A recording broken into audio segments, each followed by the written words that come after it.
how to check your screen time on iPhone. Hey everyone, welcome back to the channel. If you're new here, don't forget to hit the subscribe button and turn on the notification bell to not miss any updates. Today, I'm going to show you how to check your screen time on your iPhone. First things first, open up your settings app and then scroll down and tap on screen time. Go ahead and tap on see all app and website activity and then swipe a bit, scroll a bit down, and you can see today's date on the top, and then you can see the arrow. So if you want to see yesterday's screen time, then tap on the arrow on the left side and you can see yesterday's screen time.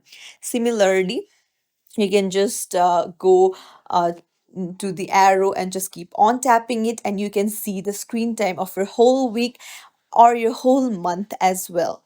And it's as simple as that to check your screen time on iPhone. If you found this tutorial helpful, don't forget to like and subscribe to our channel for more tips and tricks. Thank you for watching. See you in the next video.